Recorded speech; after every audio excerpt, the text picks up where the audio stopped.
Hello പ്രിയപ്പെട്ടവരെ, എന്തൊക്കെയുണ്ട് വിശേഷം? എല്ലാവരും സുഖമായിട്ടിരിക്കുന്നോ? ഞാനിങ്ങനെ എല്ലാവരും സുഖമായിട്ടിരിക്കുന്നോ എന്ന് ചോദിക്കുമ്പോഴേ പണ്ട് ഞാൻ എഴുതിയ ഒരു വരി ഓർമ്മ വരികയാണ് കേട്ടോ. 1000 തവണയെങ്കിലും നുണ പറയുവാൻ പ്രേരിപ്പിക്കുന്ന ഒരു പാഴ്വാക്ക് മാത്രമാണ് ചിലർക്കെങ്കിലും സുഖമാണോ എന്ന ചോദ്യം ശരിയല്ലേ? എല്ലാവരുടെയും ജീവിതത്തിൽ അങ്ങനെ സുഖമാണോ എന്ന് ചോദിക്കുമ്പോൾ സുഖമാണ് എന്നൊന്നും പറയാൻ സാധിക്കില്ലല്ലേ. അപ്പോൾ നമ്മുടെയൊക്കെ ജീവിതത്തിലെ സുഖസന്തോഷങ്ങളെ സ്വാധീനിക്കുന്ന ചില ഘടകങ്ങളുണ്ട്. അപ്പോൾ ഇവയെല്ലാം കൂടെ ചേർത്തിട്ട് ജീവിത സാഹചര്യങ്ങളെന്ന് വിളിക്കാം. അപ്പോൾ ചില കാര്യങ്ങൾക്ക് നമ്മളൊരു ഫുൾ സ്റ്റോപ്പ് ഇടുകയാണെന്നുണ്ടെങ്കിൽ നമ്മുടെ ജീവിതത്തിൽ ഇല്ലാത്ത, നമുക്ക് ഇതുവരെ അനുഭവിക്കാൻ സാധിച്ചിട്ടില്ലാത്ത സന്തോഷവും സമാധാനവും ഒക്കെ അനുഭവിക്കാനായിട്ട് സാധിക്കും. അപ്പോൾ അത് എന്തൊക്കെ ഘടകങ്ങളാണ് എന്ന് മനസ്സിലാക്കി കഴിഞ്ഞിട്ടുണ്ടെങ്കിൽ നമ്മുടെ ജീവിതത്തിൽ നമ്മളെ അലോസരപ്പെടുത്തുന്ന ആ വലിയ പ്രശ്നം ഏതാണെന്നൊക്കെ മനസ്സിലാക്കിയിട്ടുണ്ടെങ്കിൽ അത് വളരെ ലാഘവത്തോടെ കൈകാര്യം ചെയ്യുവാനും ജീവിതത്തിൽ ഇന്ന് വരെ അനുഭവിക്കാത്ത സന്തോഷവും സമാധാനവും അനുഭവിക്കാനും വേണ്ടിയിട്ടാണ് കേട്ടോ ഞാൻ ഈ കാര്യങ്ങളൊക്കെ നിങ്ങളുമായിട്ട് ഷെയർ ചെയ്യുന്നത്. നമ്മുടെ ജീവിതത്തിലെ സന്തോഷവും സമാധാനവും കളയുന്ന ഒരു പ്രശ്നം എല്ലാവർക്കും കാണും. ഒന്നിൽ കൂടുതൽ പ്രശ്നങ്ങളുണ്ടെങ്കിലും ഏറ്റവും അധികം നമ്മുടെ സന്തോഷം കെടുത്തുന്ന പ്രശ്നം ഏതാണെന്ന് കണ്ടുപിടിക്കാം. അതിനുള്ളൊരു വഴിയെന്ന് പറഞ്ഞിട്ടുണ്ടെങ്കിൽ രാവിലെ എഴുന്നേൽക്കുമ്പോൾ നമ്മളെ ഏറ്റവും അധികം ചിന്താകുലമാക്കുന്ന ഒരു കാര്യം കാണും. അത് ഏതാണെന്ന് കണ്ടുപിടിക്കണം കേട്ടോ. എല്ലാ ദിവസവും കൃത്യമായിട്ട് രാവിലെ എഴുന്നേൽക്കുമ്പോൾ ഒരു കാര്യത്തെക്കുറിച്ച് നമ്മൾ കൂടുതൽ വിഷമിക്കുന്നുണ്ടെങ്കിൽ, അതായത് മക്കൾ പഠിക്കുന്നില്ല, നമുക്ക് സ്ഥിരമായിട്ടൊരു ജോലിയില്ല, പങ്കാളി മദ്യപിക്കുന്നു, ഇതിൽ നമ്മൾ ഏറ്റവും കൂടുതൽ വിഷമിപ്പിക്കുന്നത് പങ്കാളി മദ്യപിക്കുന്നു എന്ന കാര്യം, അങ്ങനെ കടമുണ്ടാകുന്നു എന്ന കാര്യമാണ് നമ്മളെ രാവിലെ വിഷമിപ്പിക്കുന്നതെങ്കിൽ അതാണ് നമ്മുടെ ഏറ്റവും വലിയ പ്രശ്നം. അപ്പോൾ നിങ്ങളുടെ പ്രശ്നം എന്താണെന്ന് കണ്ടെത്തുവാനും അത് പരിഹരിക്കുവാനുമായിട്ടുള്ള വഴികളാണ് കേട്ടോ ഇന്ന് ഞാൻ പറയുന്നത്. നമ്മുടെ മനസ്സിനെ വിഷമിപ്പിക്കുന്ന കുറച്ച് കാര്യങ്ങൾ ഏതൊക്കെയാണെന്ന് നോക്കാം. ഞാൻ ഈ പറയുന്ന കാര്യങ്ങളിൽ ഏതാണ് നിങ്ങളുടെ മനസ്സിനെ വിഷമിപ്പിക്കുന്നത് എന്ന് കണ്ടെത്തിയിട്ട് അത് പരിഹരിക്കണം കേട്ടോ. അപ്പോൾ മരണം, പ്രിയപ്പെട്ടവരുടെ മരണം നമുക്ക് ഉൾക്കൊള്ളാൻ ഇച്ചിരി താമസമുണ്ടല്ലേ. നമ്മൾ കുറേ നാൾ വിഷമിച്ചൊക്കെ നടക്കും, മൗനമായിട്ടൊക്കെ നടക്കും, അവരുടെ ഓർമ്മയിൽ മുഴുകിയൊക്കെ നടക്കും. പക്ഷെ കാലം ഉണക്കാത്ത മുറിവുകളില്ല. കുറേ നാൾ കഴിയുമ്പോൾ ഈ മരണമൊക്കെ നമ്മൾ കുറച്ച് മറക്കും. അത് മനസ്സിൻ്റെ ഒരു കഴിവാണ് കേട്ടോ. കാരണം നമ്മളിങ്ങനെ മരിച്ചു പോയവരുടെ, നമ്മുടെ പ്രിയപ്പെട്ട ആളായിരിക്കില്ല, നമ്മുടെ പങ്കാളിയോ നമ്മുടെ അച്ഛനോ അമ്മയോ നമ്മുടെ മക്കളോ ആരെങ്കിലും, സഹോദരങ്ങളോ ബന്ധുക്കളോ സുഹൃത്തുക്കളോ ആരെങ്കിലും ആയിക്കോട്ടെ, നമ്മൾ അവരുടെ ഓർമ്മയിൽ ഇങ്ങനെ മുഴുകി ജീവിക്കുമ്പോൾ നമ്മുടെ മനസ്സിനൊരു കഴിവുണ്ട്. മനസ്സറിയാതെ ഈ ഓർമ്മയിൽ നിന്ന് മാറി വേറെ ഓർമ്മയിലോട്ട് പോകും. അങ്ങനെയുള്ള ഒരു അപാരമായ കഴിവ് മനസ്സിനുള്ളത് കൊണ്ട് ഈ മരണം ഏൽപ്പിക്കുന്ന നമ്മുടെ മുറിവുകൾ പെട്ടെന്ന് തന്നെ ഉണങ്ങും. പെട്ടെന്നല്ല, കുറച്ച് സമയമെടുത്ത് തന്നെ ഉണങ്ങും കേട്ടോ. അതുപോലെ തന്നെ മരണം പോലെ തന്നെ വിഷമം ഉളവാക്കുന്ന ഒരു കാര്യമാണ് വിരഹം, പ്രത്യേകിച്ച് പ്രണയബന്ധത്തിൽ അല്ലേ. ഇതിപ്പോൾ കാണുന്ന എല്ലാവരും ഭാര്യയും ഭർത്താവും അല്ലെങ്കിൽ സുഖകരമായ ജീവിതത്തിൽ ജീവിക്കുന്ന ആൾക്കാരൊന്നും ആയിരിക്കില്ലല്ലേ. ചിലപ്പോൾ ഭർത്താവ് ഉണ്ടെങ്കിലും ഭാര്യയ്ക്കോ, ഭാര്യ ഉണ്ടെങ്കിൽ ഭർത്താവിനോ ഒക്കെ അറിയാതെ ചില പ്രണയബന്ധങ്ങൾ ഉണ്ടായിട്ടുണ്ടാകാം. അത് തെറ്റാണ് കേട്ടോ. എന്നാലും അത് ഏൽപ്പിക്കുന്ന മുറിവുകൾ എല്ലാം ഒരുപോലെയല്ലേ. കല്യാണം കഴിക്കാത്തവർ തമ്മിലുള്ള പ്രണയിക്കുമ്പോൾ ഉണ്ടാകുന്ന വിരഹവും, കല്യാണം കഴിച്ചു പോയവരാണെങ്കിൽ അവർ ആരെങ്കിലും പ്രണയിച്ചാലുണ്ടാകുന്ന ആ ഒരു വിരഹ ദുഃഖവും എല്ലാം ഒരുപോലെയാണല്ലേ. അപ്പോൾ എങ്ങനെയായാലും പ്രണയബന്ധത്തിലുള്ള വിരഹം, ഉണ്ടാകുന്ന വിരഹത്തിന് എനിക്ക് പറയാനുള്ള കാര്യം, ചില ബന്ധങ്ങൾ പിരിയേണ്ടതാണ് കേട്ടോ. അത് നമുക്ക് ദൈവം കൂട്ടി യോജിപ്പിച്ച ബന്ധമല്ല. അപ്പോൾ പിരിയേണ്ട ബന്ധമാണെങ്കിൽ അത് പിരിഞ്ഞു തന്നെ തീരണം. ആ സത്യത്തെ നമ്മൾ ഉൾക്കൊള്ളണം. എന്നിട്ട് അതിനൊരു സമയമെടുത്ത് ഒരു സാവകാശം കൊടുത്തുകൊണ്ട് നമ്മുടെ മനസ്സിനെ അത് മറക്കുവാനായിട്ട് നമ്മൾ ശീലിപ്പിക്കണം. അതായത് മരണം എപ്പോഴും എന്താണ്, ഒരു അനിവാര്യമായ ഒരു കാര്യമാണ്, നമ്മുടെ ജീവിതത്തിൽ സംഭവിക്കാവുന്ന ഒരു കാര്യമാണ്. കുറച്ചു കാലം അതിൻ്റെ വേദനകൾക്കൊക്കെ വേണ്ടിയിട്ട് മനസ്സിന് അതിന് വേദനിക്കാനൊക്കെ ആയിട്ടൊരു സമയം കൊടുത്തതിന് ശേഷം നമ്മളൊരു ഫുൾ സ്റ്റോപ്പ് ഇടുക. അതുപോലെ തന്നെ വിരഹം നമ്മുടെ ജീവിതത്തിൽ വന്നിട്ടുണ്ടെങ്കിൽ അതിനും ഇടേണ്ട സമയത്ത് ഒരു ഫുൾ സ്റ്റോപ്പ് ഇടുക കേട്ടോ. അത് ജീവിതത്തിൽ ഉടനീളം കൊണ്ട് നടക്കരുത്, അത് നിങ്ങളെ നശിപ്പിക്കും. വിരഹം പോലെ തന്നെയാണല്ലേ നമ്മുടെ പ്രിയപ്പെട്ടവർ നമ്മളിൽ നിന്ന് അകന്നു മാറി നിൽക്കുന്നത്. എന്തെങ്കിലും ഒരു തെറ്റിദ്ധാരണ കൊണ്ടോ മറ്റോ നമ്മുടെ അച്ഛനമ്മമാരോ മക്കളോ സഹോദരങ്ങളോ പങ്കാളിയോ ഒക്കെ നമ്മിൽ നിന്ന് അകന്ന് കഴിയുകയാണെന്നുണ്ടെങ്കിൽ നമുക്കത് ഉൾക്കൊള്ളാൻ ഭയങ്കര ബുദ്ധിമുട്ടായിരിക്കും. എന്നും അതൊരു വിഷമായിരിക്കും അല്ലേ. അപ്പോൾ അങ്ങനെ എന്തെങ്കിലും പ്രശ്നങ്ങളൊക്കെ ഉണ്ടെങ്കിൽ പറഞ്ഞു തീർക്കുക, പരിഹരിക്കുക. പങ്കാളിയുമായിട്ടുള്ള പ്രശ്നങ്ങളൊക്കെ ആണെങ്കിൽ ഇല്ലെങ്കിൽ നിയമസഹായം നേടുക, അതിൽ നിന്നല്ലെങ്കിൽ പുറത്തു വരുവാനൊക്കെ ആയിട്ട് നോക്കുക കേട്ടോ. അപ്പോൾ അതിനും ഫുൾ സ്റ്റോപ്പ് ഇടേണ്ടടുത്തൊരു ഫുൾ സ്റ്റോപ്പ് ഇടുക, ഇല്ലെങ്കിൽ ആ പ്രശ്നത്തെ അവിടെ ഫുൾ സ്റ്റോപ്പ് ഇട്ട് തീർക്കുക, അത് പറഞ്ഞ് പരിഹരിക്കുക. എന്തായാലും അതിനൊരു ഫുൾ സ്റ്റോപ്പ് ഏത് വിധത്തിലാണെങ്കിൽ ഇടുവാൻ നോക്കുക കേട്ടോ.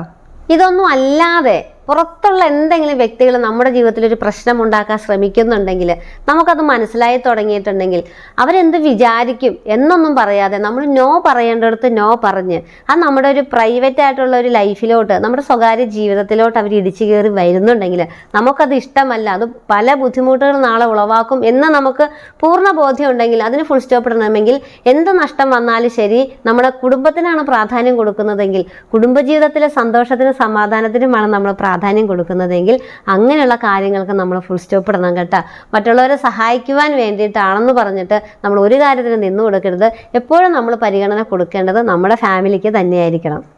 പിന്നെയുള്ള കാര്യമാണ് നമ്മുടെ കുടുംബത്തിനകത്തുള്ള ആളുകൾ നമ്മളെ ബുദ്ധിമുട്ടിക്കുന്നുണ്ടെങ്കിൽ അല്ലേ, അതായത് നമുക്ക് അത്രയധികം വേണ്ടപ്പെട്ടവർ അവരുടെ ഒരു സ്വഭാവ വൈകല്യം കൊണ്ടോ ലഹരി ഉപയോഗങ്ങൾ കൊണ്ടോ എന്തെങ്കിലും പ്രശ്നങ്ങൾ കൊണ്ടോ അവരുടെ പെരുമാറ്റ രീതികൾ കൊണ്ടോ ഒക്കെ നമ്മളെ ബുദ്ധിമുട്ടിക്കുന്നുണ്ടെങ്കിൽ, ടീനേജ് പ്രായത്തിൽ കുട്ടികൾ അമ്മമാരെ അച്ഛനെയൊക്കെ കുറച്ച് ബുദ്ധിമുട്ടിക്കുക, കൂടുതൽ പെൺകുട്ടികൾ അമ്മമാരെയാണ് ബുദ്ധിമുട്ടിക്കുന്നത് കേട്ടോ. ആൺകുട്ടികൾ കുറച്ച് കുസൃതിയൊക്കെ കാണിച്ചാൽ അവന്മാർക്ക് അമ്മമാരോട് ഭയങ്കര സ്നേഹം തന്നെ ആയിരിക്കും കേട്ടോ. പക്ഷേ അങ്ങനെയുള്ള കാര്യങ്ങളൊന്നും കുഴപ്പമില്ല. നമുക്കൊരു ദേഷ്യമൊക്കെ കുറച്ച് നേരത്തേക്ക് തോന്നുമെങ്കിൽ അത് ചട്ടിയും കലമൊക്കെ ആകുമ്പോൾ തട്ടി മുട്ടിയിരിക്കും എന്ന് പറഞ്ഞ പോലെ ഭാര്യയും ഭർത്താവും അമ്മയും മക്കളും ഒക്കെ തമ്മിൽ, അമ്മായിയമ്മയും മരുമക്കളൊക്കെ തമ്മിൽ, അതൊക്കെ നിസ്സാരമായ കാര്യം. അതിൽ അല്ലാതെ എന്താ പറയുക, ഭയങ്കര ഇതായിട്ടുള്ള രഹസ്യ ബന്ധങ്ങൾ, അതുപോലെ ലഹരി ഉപയോഗം, മദ്യപാനം, അക്രമം, അങ്ങനെയുള്ള കാര്യങ്ങളൊക്കെ ഉണ്ടെന്നുണ്ടെങ്കിൽ നമ്മൾ എന്ത് ചെയ്യണം, പറഞ്ഞ് മനസ്സിലാക്കുവാനും തിരുത്തുവാനും ആവുന്ന വഴികൾ നമ്മൾ നോക്കണം. ഇതൊന്നും സാധിച്ചില്ലെന്നുണ്ടെങ്കിൽ ഇത് നമുക്ക് മാത്രമേ ബുദ്ധിമുട്ടുള്ളൂ, പുറത്ത് നാട്ടുകാർക്ക് ആർക്കും വിഷയമുള്ള കാര്യങ്ങളല്ല. ഈ കുടുംബത്തിനകത്ത് പ്രശ്നങ്ങൾ മാത്രം ഉണ്ടാക്കുന്ന ചില ആൾക്കാരുണ്ട്. അപ്പോൾ ഇത് അനുഭവിക്കുന്നവർക്ക് അറിയാലേ. അപ്പോൾ സ്ത്രീകളായിട്ടുള്ള ആൾക്കാരോട് എനിക്ക് പറയുവാനുള്ളതേ, നമ്മൾ എന്താ ചെയ്തത്, നമ്മൾ പെണ്ണുങ്ങൾ കല്യാണം വരെ നമ്മൾ സ്വപ്നം കണ്ടു, കല്യാണം കഴിഞ്ഞ് നല്ലൊരു ജീവിതം കിട്ടുമെന്നൊക്കെ വിചാരിച്ച് നമ്മൾ പല കാര്യങ്ങളും സഹിച്ചങ്ങ് ജീവിച്ചു അല്ലേ. കല്യാണം കഴിഞ്ഞപ്പോൾ ഉടനെ തന്നെ 2 കുട്ടികളായി, പിന്നെ ഭർത്താവിൻ്റെ അമ്മയെ നോക്കണം, അച്ഛനെ നോക്കണം, ജോലിക്ക് പോകണം, വീട്ടിലെ കാര്യങ്ങൾ നോക്കണം, അങ്ങനെ ഭാരിച്ച ഉത്തരവാദിത്തങ്ങളൊക്കെ ആയില്ലേ. ഇനി ഒരു 40-45 വയസ്സൊക്കെ കഴിഞ്ഞെങ്കിലേ ഈ മക്കളൊക്കെ ഇച്ചിരി അറിവായെങ്കിൽ ഇനിയെങ്കിലും നമുക്ക് വേണ്ടി ജീവിക്കുക. ഇനിയും ഭർത്താവ് കള്ളുകൂടി ഇതുവരെ മാറിയില്ലെങ്കിൽ ഇനി മാറാൻ പോണില്ല. ഇനി അദ്ദേഹത്തിനോട് വഴക്കിട്ട് അല്ലെങ്കിൽ അദ്ദേഹത്തിനോട് കാല് പിടിച്ച് യാചിച്ച് അല്ലെങ്കിൽ അങ്ങനെയൊന്നും നടക്കാതെ ഇനി ഭർത്താവിൻ്റെ അമ്മയോ അല്ലെങ്കിൽ ബന്ധുക്കളോ ആണെങ്കിൽ നമ്മളെ ഇതുവരെ സ്നേഹിക്കാത്തവർ ഇനി സ്നേഹിക്കുമോ? ഇനി അവർ നന്നാവാൻ പോണില്ല. ഇനി അവരെ ഇനി നന്നാക്കുവാനായിട്ട് ശ്രമിക്കാതെ നമ്മളിനി എന്ത് ചെയ്യണം, നമ്മുടെ ഇഷ്ടങ്ങളും ആഗ്രഹങ്ങളും പൂർത്തീകരിക്കാതെ കിടക്കുന്ന ഒരുപാട് കാര്യങ്ങളുണ്ട് കേട്ടോ. വേറെ റിലേഷൻഷിപ്പിലൊന്നും പോയി ചാടാനല്ല ഞാൻ പറഞ്ഞു തരുന്നത്. നമ്മൾ നമ്മുടേതായ ഒരു വരുമാന മാർഗ്ഗമൊക്കെ കണ്ടെത്തി, നമ്മുടെ സന്തോഷങ്ങളൊക്കെ കണ്ടെത്തി നമ്മൾ നല്ല സന്തോഷവതികളും ആരോഗ്യവതികളും നല്ല കുടുംബിനികളുമായിട്ട് തന്നെ ജീവിക്കുക കേട്ടോ. സ്വയം പര്യാപ്തരാകുക. അപ്പോൾ ഫുൾ സ്റ്റോപ്പ് ഇടേണ്ട കാര്യങ്ങളുണ്ട്. ഇവരെ ഗുണദോഷിച്ചും ഉപദേശിച്ചും നമ്മൾ ഇത്രയും നാളും നടന്നല്ലേ, പ്രശ്നങ്ങളും പറഞ്ഞും കേട്ടും നന്നാവും നാളെ നന്നാവും എന്നൊക്കെ പറഞ്ഞ് നടന്നു. നന്നായും ഇല്ല, മാറിയും ഇല്ല. ഇനിയും അതിൻ്റെ പിന്നാലെ നടക്കാതെ അതിനും ഒരു ഫുൾ സ്റ്റോപ്പ് ഇടുക കേട്ടോ.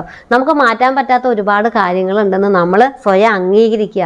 മാറ്റാൻ പറ്റാത്ത കാര്യങ്ങൾ ഇനി ബലമായിട്ട് മാറ്റുവാനൊന്നും സാധിക്കില്ല. നമ്മൾ അതങ്ങ് വിട്ടേക്കുക. നമ്മൾ നമ്മുടെ ഇഷ്ടത്തിനും ആഗ്രഹത്തിനും ഒക്കെ ഒത്ത് ജീവിക്കുക. ഈ വഴക്കിട്ട് നടക്കുന്നവരും നമ്മളിൽ നിന്ന് അകന്നു മാറി നടക്കുന്നവരും എല്ലാം തിരിച്ചു വരും കേട്ടോ. അപ്പോൾ അങ്ങനെയുള്ള കാര്യങ്ങൾക്ക് ഫുൾ സ്റ്റോപ്പ് ഇടുക. നമ്മൾ ഈ മലയാളികളുടെ ഒരു പൊതുവായ സാധാരണ കുടുംബങ്ങളിൽ നടക്കുന്ന ഒരു കാര്യം എന്ന് പറഞ്ഞിട്ടുണ്ടെങ്കിൽ ഒരു 25-30 വയസ്സിനുള്ളിൽ വിവാഹമൊക്കെ കഴിഞ്ഞിട്ട്, ആണായാലും പെണ്ണായാലും 30 വയസ്സിനുള്ളിൽ വിവാഹമൊക്കെ കഴിഞ്ഞിട്ട് 45-48 വയസ്സിനുള്ളിലാകുമ്പോഴേക്കും മക്കളൊക്കെ പ്രായപൂർത്തിയായി, പഠനമൊക്കെ കഴിയും, ചിലവുകളൊക്കെ ഒന്ന് കുറയും. അപ്പം നമ്മുടെ ഒരു ശീലം എന്ന് പറഞ്ഞിട്ടുണ്ടെങ്കിൽ സാധാരണക്കാർ, ഹൈ സാലറി ഉള്ളവരോ സാമ്പത്തികം ഉള്ളവരുടെ കാര്യമല്ല, ഇടനിലക്കാർ കുറച്ച് കടങ്ങളൊക്കെ വാങ്ങിച്ചായിരിക്കും ഈ മക്കളെ പഠിപ്പിച്ചിട്ടുണ്ടാവുക. അപ്പോൾ കടങ്ങൾ വാങ്ങിച്ചും അത് വീട്ടിൽ നമുക്കൊരു ശീലമായി. ഈ മക്കൾ പ്രായപൂർത്തിയാവുന്നവരെ ഒരു 10-20 വർഷക്കാലത്തോളം നമ്മൾ കടങ്ങൾ വാങ്ങിയും അത് വീട്ടിൽ ശീലമായി. മക്കൾ പ്രായപൂർത്തിയൊക്കെ ആയി കഴിയുമ്പോൾ നമുക്കിനി കടം വാങ്ങിക്കേണ്ട ആവശ്യമൊന്നുമില്ല. എന്നാലും നമ്മൾ എന്ത് ചെയ്യും, കടങ്ങൾ പിന്നെയും വാങ്ങിക്കും. കാരണം നമ്മുടെ ശീലം അതാണല്ലോ. അങ്ങനെ ഒരാവശ്യവും ഇല്ലാതെ കടങ്ങൾ വാങ്ങിച്ച് ആഡംബര ജീവിതം നയിക്കുവാനായിട്ട് ചെലവഴിക്കും. അപ്പോൾ അത് നമ്മളെ നാളെ കടക്കണിയിലാക്കും. പിന്നെ മക്കൾ നമ്മളെ കുറ്റം പറയും, അച്ഛൻ ഉണ്ടാക്കി വെച്ച കടമല്ലേ, അമ്മ ഉണ്ടാക്കി വെച്ച കടമല്ലേ എന്ന് ചോദിക്കും.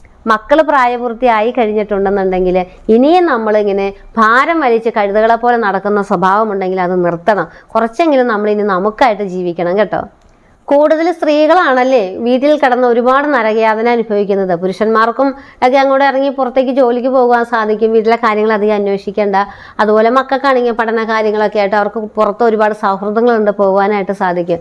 അവരെല്ലാവരും കൂടി ഈ വീട്ടിലിരിക്കുന്ന സ്ത്രീയോട് ചോദിക്കുന്ന ഒരു കാര്യമുണ്ട്, എന്തോ ഇവിടെ ഇത്ര പണി എന്തുവാണ്, അല്ലെങ്കിൽ ജോലിക്ക് പോകുന്ന ഒരു സ്ത്രീ ആണെങ്കിൽ ജോലിക്ക് പോയി വെറുതെ ഇരുന്നാൽ പോലെ ഇവിടെ എന്തോ ഇത്ര പണി എന്നൊക്കെ ചോദിക്കൂലേ. അവരറിയാത്ത ഒരുപാട് അവരുടെ മാനസിക സംഘർഷങ്ങളുണ്ട്. ഇതൊന്നും നമുക്ക് തുറന്നു പറഞ്ഞാൽ ഈ പറയുന്ന ഭർത്താവിനോ മക്കൾക്കോ കുഞ്ഞുങ്ങൾക്കോ ബന്ധുക്കൾക്കോ ആർക്കും അത് മനസ്സിലാവണമെന്നും ഇല്ല. അപ്പോൾ അതുകൊണ്ട് നമ്മൾ ഇത്രയും നാൾ അവരോട് പറഞ്ഞു, ഞാൻ ഇവിടുത്തെ ജോലിയെടുത്ത് മടുത്തു, ഞാൻ ഇന്നത് ചെയ്തു മടുത്തു, എനിക്കിങ്ങനെ ടെൻഷനാണ്, കഷ്ടപ്പാടാണ്, വയ്യായികയാണെന്ന് നമ്മൾ ഇത്രയും നാളും പറയുമ്പോൾ ഇവർക്കിതെല്ലാം വെറും ജൽപ്പനങ്ങളായിട്ടും വെറുതെ പരാതി പറയുന്നതൊക്കെ ആയിട്ട് തോന്നുകയുള്ളൂ. അങ്ങനെ പരാതി പറയുന്നുണ്ടെങ്കിൽ അതിനെല്ലാം നമ്മൾ ഫുൾ സ്റ്റോപ്പ് ഇടുക. ഈ പരാതി പറയുന്ന സമയത്ത് നമ്മൾ നല്ല നല്ല സ്വപ്നങ്ങൾ കാണുക, പ്രാർത്ഥിക്കുക, നമ്മൾ അതായി തീരും. നമ്മുടെ ഇഷ്ടങ്ങൾക്ക് വേണ്ടി ജീവിക്കുക കേട്ടോ. നമ്മുടെ ചുറ്റുമുള്ളവരുടെ പെരുമാറ്റ വൈകല്യം നമ്മൾ അംഗീകരിക്കാതിരിക്കുക, നമുക്ക് ആവശ്യമുള്ള സംരക്ഷണം കെയർ ഒന്നും തരാതിരിക്കുക, അങ്ങനെയുള്ള കാര്യങ്ങൾ ഇതെല്ലാം നമ്മുടെ സമാധാനം തകർക്കും. സാമ്പത്തിക ബുദ്ധിമുട്ട്, കടബാധ്യത എടുത്ത് വയ്ക്കുന്നത്, ഒരുപാട് കടങ്ങളാവുമ്പോൾ അത് നമ്മുടെ ജീവിതത്തിലെ സന്തോഷവും സമാധാനവും ഒക്കെ തകർക്കും. അപ്പോൾ ഇങ്ങനെയുള്ള കാര്യങ്ങളൊക്കെ ആരെങ്കിലും ചെയ്യുന്നുണ്ടെങ്കിൽ ഒഴിവാക്കുക.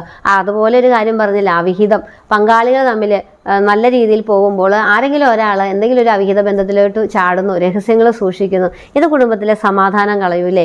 അപ്പോൾ ഇങ്ങനെയുള്ള കാര്യങ്ങളൊക്കെ ഉണ്ടെങ്കിൽ മാറ്റി വെച്ചിട്ടുണ്ടെങ്കിൽ കുറേയൊക്കെ സമാധാനം, നമ്മളായിട്ട് നമ്മുടെ കുടുംബത്തിലെ സമാധാനം കളയുമെന്ന് വിചാരിക്കുക. ഇത് 4 പേരുണ്ട് ഒരു ഫാമിലിയെങ്കിൽ 4 പേരും ചിന്തിക്കേണ്ട ഒരു കാര്യം, നമ്മളായിട്ട് സമാധാനം കളയരുത്. മക്കളാണെങ്കിൽ അച്ഛനെ അമ്മയെ ബഹുമാനിക്കുക, അംഗീകരിക്കുക, സ്നേഹിക്കുക കേട്ടോ. അപ്പോൾ സമാധാനം നമ്മളായിട്ട് കളയാതിരിക്കുക. അപ്പോൾ പിന്നെ മറ്റുള്ള കാര്യങ്ങളൊന്നും അപകടമോ മരണമോ അതുപോലെ രോഗാവസ്ഥയൊക്കെ ഉണ്ടായിട്ടുണ്ടെങ്കിൽ നമ്മളത് അക്സെപ്റ്റ് ചെയ്ത് പോകണം. ഒരുപാട് വിഷമിച്ചിട്ടും ദുരിതപ്പെട്ടിട്ടും കാര്യമില്ല. അപ്പോൾ വലിയ കുഴപ്പമില്ലാതെ അങ്ങ് പോകും ജീവിതം. ഈ ആവശ്യമില്ലാത്ത പ്രശ്നങ്ങൾ ഉണ്ടാക്കി വെക്കാതിരിക്കുക കേട്ടോ സമാധാനം കളയുന്നത്. അപ്പോൾ ഇന്നത്തെ വീഡിയോയിൽ ഞാൻ പറഞ്ഞിട്ടുള്ള കാര്യങ്ങളൊക്കെ എല്ലാവർക്കും മനസ്സിലായി എന്ന് വിചാരിക്കുന്നു. ഇന്നത്തെ വീഡിയോ ഇഷ്ടമായെങ്കിൽ ലൈക്ക് ചെയ്യുക കേട്ടോ. അപ്പോൾ വീണ്ടും അടുത്ത നല്ലൊരു വീഡിയോ ആയിട്ട് വരാം. ടാറ്റാ.